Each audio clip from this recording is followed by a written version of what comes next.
गांव था हसनपुर। उस गांव में अनीस नाम का एक शख्स रहता था जो बहुत ही गरीब था, जिसे काफी दिन दिन तक भूखा रहना पड़ता था। घर की हालत इतनी तंग थी, जिस घर में रहता था वो भी घर किराए का था। एक दिन दरवाजे पर कोई नॉक करता है। वो और कोई नहीं था, घर का मालिक था जो किराया लेने आया था।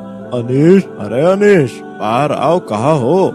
जी मालिक आया। मालिक के बच्चे, घर का किराया कौन तेरा बाप भरेगा क्या? 3 महीने से तूने किराया ही नहीं दिया है। अगर इस महीने किराया नहीं मिला तो तुझे घर से बाहर निकाल फेंकूंगा और ये घर खाली करना होगा। मालिक मुझे कुछ टाइम दे दीजिए, मैं आपकी पाई चुका दूंगा। ठीक है, अभी तो हम जा रहे हैं, अगली बार कुछ नहीं सुनूंगा। सामान उठाकर सीधा बाहर फेंक दूंगा, याद रखना मेरी बात को।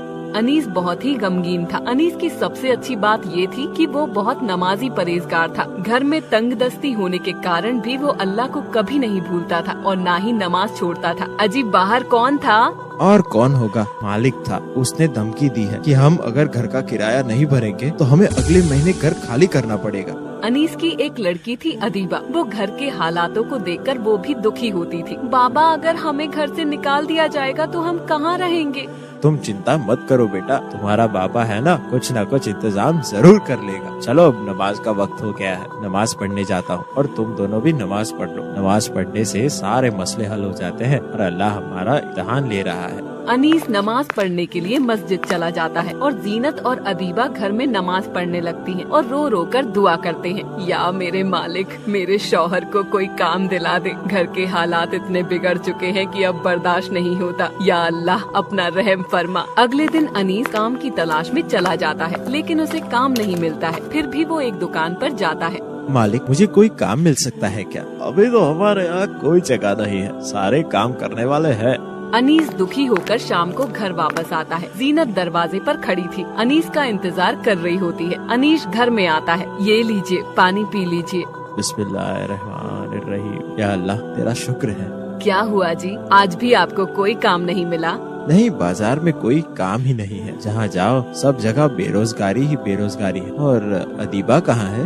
वो तो भूखे पेट ही सो गई। वो आपका इंतजार कर रही थी कि बाबा खाने के लिए कुछ लाएंगे। हाँ, मैं जानता हूँ। उसने मुझे जलेबी लाने की जिद की थी और मैं उससे वादा भी किया था कि उसके लिए जलेबी लेकर ही आऊंगा। लेकिन क्या करूँ, मुझे कोई काम ही नहीं मिल रहा है। इतने में अदीबा उठ जाती है। बाबा, बाबा आप आ गए, चलिए मेरी जलेबी निकालिए। मैंने आपसे कहा था ना मेरे लिए बाबा जलेबी लाना। इतनी बात सुनकर अनीस की आंखों में आंसू आ जाते हैं और जीनत के भी अम्मी अब्बू को रोता देख अदीबा कहती है, बाबा आप रोइए मत, मैं आपसे कभी किसी चीज के लिए जिद नहीं करूँगी और मैं जलेबी भी खाना छोड़ दूंगी। जो जलेबी मेरे बाबा को रुला दे वो जलेबी मेरे लिए हराम है। इतना कहकर अनीस अदीबा को गले लगा देता है। माशाल्लाह, मेरी छोटी सी गुड़िया कितनी समझदार हो गई है। उसे पता है कि बाबा इसी बात को लेकर गमगीन है। अदीबा, तुम फिक्र ना करो, अल्लाह सब ठीक कर देगा। वो तो सिर्फ हमारा इम्तिहान नहीं रहा है। जी बाबा, मैं अल्लाह ताला से दुआ करूंगी नमाज पढ़कर मेरे बाबा को कोई काम दिला दे। इतने में अजान होने लगती है। चलिए बाबा, अजान हो रही है, आप नमाज के लिए जाइए और मैं भी नमाज पढ़ती हूँ। ठीक है बेटा। वो सब नमाज पढ़कर बैठे हुए होते हैं। तभी कोई दरवाजा खटखटाता है। अनीस बाहर जाकर देखता। भाईजान, आप कौन? भाई साहब, यहाँ से कोई फकीर साहब गुजरे थे क्या, जो मेरे दरवाजे पर अभी आए थे? वो मुझे बोलकर गए कि मेरे 3 बच्चे भूखे हैं, मुझे खाना दे दो। तो मैं कुछ खाना लेने के लिए अंदर गया और वापस आया तो वहाँ थे ही नहीं और वो बहुत तेज चल रहे थे। मैंने उनका पीछा किया लेकिन वो अचानक से गायब ही हो गए। अच्छा, तो ये खाना आप खा लीजिएगा। ठीक है भाईजान। अनीस अंदर आता है। ये आपके हाथ में क्या है? जीनत, ये कोई शख्स खाना देकर गया है। खाना? ये अल्लाह ने ही भेजा होगा। अल्लाह ताला कहता है कि अपने बच्चों को नमाज का हुक्म दो, रिज़्क़ देने वाला तो मैं हूँ। वो सब खुश होकर अल्लाह का शुक्र अदा करते हैं। या अल्लाह, तू बहुत ही रहीम और करीम है। तू तो भूखे जगत को जरूर है लेकिन भूखा सुलाता नहीं। बिस्मिल्लाहिर्रहमानिर्रहीम। सब खाना खाने लगते हैं। अल्लाह, तेरा लाख लाख शुक्र है जो तूने हमें रिज़्क़ नवाजा। वो सब खाना खाकर सो जाते हैं। फज्र की अजान होते हुए अनीस नमाज के लिए उठता है। जीनत, अदीबा, उठो, फर्ज की अजान हो रही है, चलो नमाज पढ़ लो। वो दोनों भी उठकर नमाज पढ़ने लगते हैं। अच्छा जीनत, मैं काम की तलाश में बाहर जा रहा हूँ, शायद आज अल्लाह मुझे कोई काम दिला दे। ठीक है, अल्लाह आपका नेगेबान है। अनीस काम की तलाश में बाहर जाता है। तभी उसे एक होटल दिखाई देता है। अस्सलाम वालेकुम भाई। वालेकुम सलाम। बोलिए जनाब। मुझे काम की तलाश है, क्या आपके होटल में मुझे कोई काम मिल सकता है? माशाल्लाह माशाल्लाह। देखो ना, मैं कई दिनों से होटल में काम करने के लिए एक शख्स को ढूंढ रहा था और आज अल्लाह ने मेरी सुन ली और तुम्हें भेज दिया। तुम्हारा भी मसला हल हो जाएगा और मेरा भी। जी अल्लाह बहुत बड़ा है, वो सबकी सुनने वाला है, चाहे वो गरीब हो या अमीर। चलिए तो आप अंदर आ जाइए, मैं आपको कुछ काम समझा देता हूँ। देखिए, यहाँ कस्टमर आएंगे तो उनको खाना लाकर देना होगा। ये धनिया है, आपको इससे खाना लेकर कस्टमर को देना होगा। बस इतना सा ही काम है और पैसों का हिसाब किताब देखा जाएगा। ठीक है? ठीक है मालिक। इस तरह अनीस को काम मिल जाता है। शाम हो जाती है। अच्छा तो मालिक मैं चलता हूँ। अरे भाई रुको तो, ये लो तुम्हारी आज की तनख्वाह।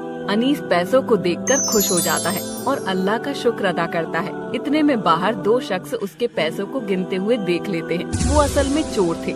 मालिक मैं घर के लिए जा रहा हूँ। ठीक है, ध्यान से जाना, यहाँ चोर और चक्के ज्यादा घूमते रहते हैं, तो जरा संभाल कर। ठीक है मालिक। वो दोनों चोर अनीस का पीछा करने लगते हैं। तभी अनीस को एक रास्ते में मस्जिद दिखाई देती है। अजान होने लगती है। चलो नमाज का टाइम हो गया है, पहले नमाज पढ़ लेता हूँ, फिर घर चला जाऊंगा। अनीस नमाज पढ़ने मस्जिद के अंदर जाता है और नमाज पढ़कर वापस आता है। वो दोनों कर बाहर खड़े होते हैं। कुछ दूर चलने के बाद तभी अनीस के सामने आते हैं और उसे रोकते हैं। तुम्हारे पास जो पैसा है वो हमें दे दो। नहीं, ये मेरी मेहनत की पहली कमाई है। मेरे घर में कई दिनों के बाद आज चूल्हा जलेगा। अल्लाह के लिए रहम करो, मेरे बच्चों ने कई दिनों से कुछ खाया भी नहीं है। हमें कुछ नहीं पता। तुम ये पैसे हमें नहीं दोगे तो हम तुम्हें चाकू से मार देंगे और तुम्हारे बीवी बच्चे यतीम हो जाएंगे। क्या तुम ये चाहते हो? नहीं नहीं। तो फिर ये सारे पैसे तुम हमें दे दो। अनीस ना चाहते हुए भी वो पैसे उनको दे देता है, क्योंकि वो नहीं चाहता था कि उसके बीवी बच्चे यतीम हो जाएं, तो उसे मजबूरन उन पैसों को चोरों के हाथों में देना पड़ता है। अरे कालू, आज तो मजे ही आ गए, इतने सारे पैसे मिल गए। चलो बॉस के पास चलते हैं। तुम दोनों ने बहुत बड़ा हाथ मारा है, शाबाश मेरे बच्चे। उधर अनीस रोता हुआ घर जाता है और मन में सोचता हुआ जाता है कि आज मेरे घर पर क्या बनेगा। मेरे बीवी बच्चे कई दिनों से भूखे हैं। आज मुझे खाली हाथ जाना पड़ रहा है। या मेरे अल्लाह मदद अता फरमा। अनीस बहुत ही गमगीन और दुखी होकर घर पहुंचता है। बाबा आप आ गए।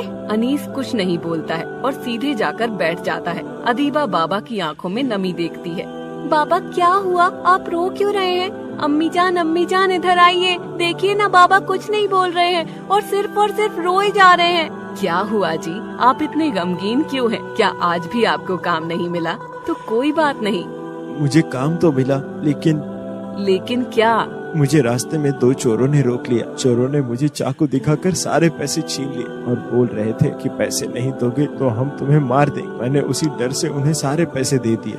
या अल्लाह रहम फरमा, मेरे शौहर की पहली कमाई उन्हें वापस कर दे।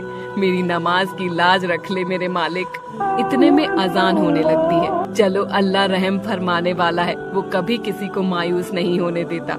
अनीस नमाज के लिए मस्जिद चला जाता है। अदीबा और जीनत नमाज पढ़ने लगते हैं। वो नमाज पढ़कर रो रो कर दुआ मांगते हैं। या मेरे अल्लाह रहम फरमा, हम गरीबों की इतनी आजमाइश क्यों लेता है मेरे मालिक? तू सब जानता है हम सब पर क्या गुजर रही है। ऐसा ना हो जाए हमें घर से भी बेघर होना पड़े। या मेरे मालिक हमें बेघर होने से बचा ले। अल्लाह तू सबकी सुनने वाला है। हमने सुना है कि तू बच्चों के सबसे करीब रहता है। तो या मेरे अल्लाह मेरी दुआ को कबूल अता फरमा। मेरे बाबा के जिसने भी पैसे चुराए हैं उस पर अपना अजाब नाजिल अता फरमा। वो कभी खुश ना हो। मेरे मालिक जो किसी भूखे की रोटी छीनता है उन पर आपने कहर नाजिल अता फरमा। उनको हिदायत दे मेरे मालिक। अदीबा की दुआ अर्श से फर्श तक टकराती है। तभी आसमान में बिजली कड़कने लगती है। तेज हवाएं चलने लगती हैं। अरे बस, ये कैसी आवाज आई? अभी तो मौसम बिल्कुल साफ था, अचानक ये तेज बारिश और तूफान कहाँ से आने लगा?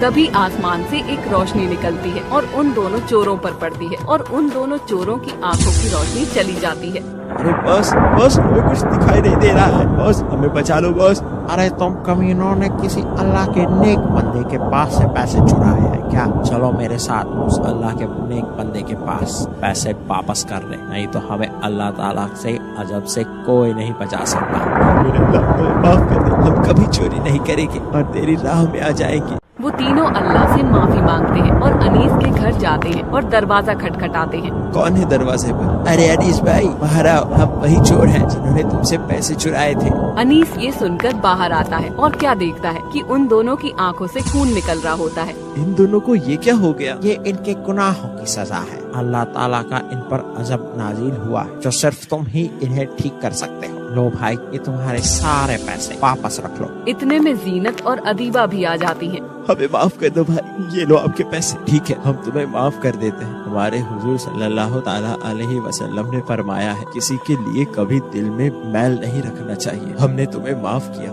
इतने में आसमान में रोशनी निकलती है और उनकी आंखों में आकर समा जाती है। या अल्लाह, तेरा लाख लाख शुक्र है, हमें सब कुछ दिखाई दे रहा है। ऐ अल्लाह के नेक बंदे, आज से हमें भी हिदायत मिली है। कभी किसी का पैसा नहीं चुराएंगे और ना ही हराम कमाएंगे और हमेशा नमाज कुरान की तिलावत करेंगे। जिंदगी का एक ही मकसद हो, अपनी जिंदगी राह इलाही में लगाना। अब सब अल्लाह ताला से दुआ करने लगते हैं। या अल्लाह ताला, हमें माफ अता फरमा, हमें हुजूर सल्लल्लाहु ताला अलैहि वसल्लम की राह में लगा। हम कभी नमाज ना छोड़े, ना कभी झूठ बोले, ना कभी किसी शख्स का दिल दुखाएं। हमें अपने हुजूर सल्लल्लाहु ताला वसल्लम की सुन्नत पर चलने की तौफीक अता फरमा।